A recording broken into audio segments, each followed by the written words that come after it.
Respect rarely comes the way people think it does. Most people believe respect comes from being nice, from being helpful, from being available, from proving you are a good person. But then, one day, you look around and realize something painful. The more you try to please people, the less they value you. If you've ever felt overlooked, if you've ever been taken for granted, if you've ever wondered why people don't treat you the way they should, this is about that. Imagine someone like Daniel. Daniel is the person everyone describes as good. He's dependable. He answers calls. He shows up. He helps. He does favors without keeping score. He's the one people lean on. And at first, Daniel thought, that's what life rewards. He thought, if I'm kind enough, people will respect me. But instead, people started expecting his kindness like it was an obligation. His co-workers would say, Daniel will handle it. His friends would cancel plans last minute and assume he would understand. His family would only call when they needed something. And slowly Daniel began to feel something bitter, invisible. That's when he learned the first psychological truth about respect. Respect is not given for what you do. It is given for what you tolerate. People don't always respect the most giving person. They often respect the person with boundaries. Daniel didn't notice at first, because being taken for granted is subtle. It doesn't arrive like an insult. It arrives like entitlement. People begin to treat your effort as normal, and your absence as shocking. One day, Daniel stays late at work, fixing a problem that wasn't even his fault. He misses dinner. He's exhausted. The next morning, his boss walks past him and says, "Make sure you stay on top of things. No thank you. No recognition. Just expectation." Daniel sits there thinking, what else do I have to do to be valued? And this is where many people get stuck. They think, if I do more, they'll finally see me. But psychology says something else. Overgiving often reduces perceived value, because when you give too freely, people unconsciously assume your time is less valuable. Daniel begins to realize respect isn't about working harder. It's about how you carry yourself while working. That weekend, Daniel meets his older cousin Marcus.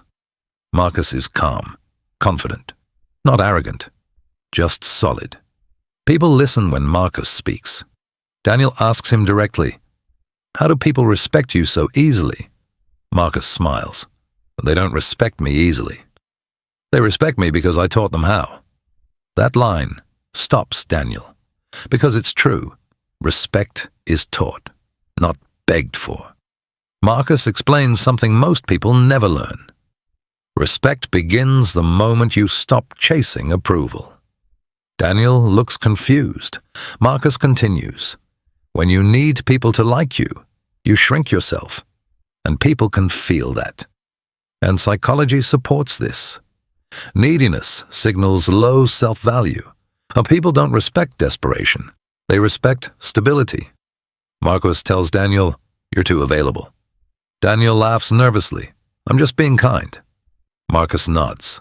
A kindness is good, but kindness without boundaries becomes submission. And that is a deep truth. Being respectful does not mean being reachable at all times. Respect comes when people realize access to you is earned. Daniel thinks about it. He realizes he always says yes immediately. He always replies instantly. He always explains himself. And Marcus says something powerful. "Stop explaining everything." Daniel blinks. Marcus continues. "The more you over-explain, the more you communicate that you don't trust your own decisions." This is psychological. Confidence is quiet. Insecurity is loud. The next week, Daniel tries something different.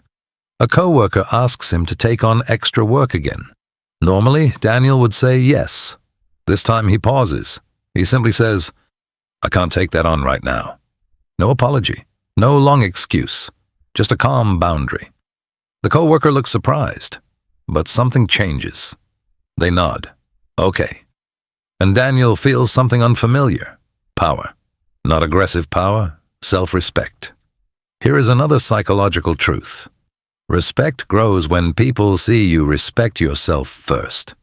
People mirror how you treat yourself. If you treat yourself as optional, others will too. Daniel begins to notice something. The moment he stops overextending, people start adjusting.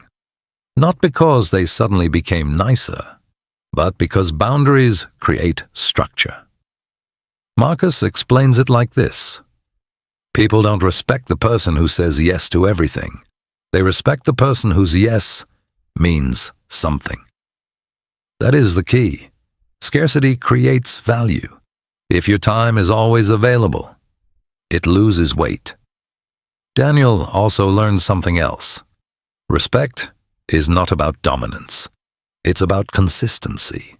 You don't earn respect by being rude. You earn respect by being clear. Clear standards, clear boundaries, clear self-worth. Weeks pass. Daniel still helps people. He's still kind. But now, he's not the emotional dumping ground. He's not the automatic solution. He's not the person who disappears to keep everyone comfortable. And slowly, people begin to treat him differently. They ask with more care. They listen when he speaks. They don't interrupt as much. And Daniel realizes something. Respect wasn't missing because people were cruel. Respect was missing because he was teaching people that his needs came last.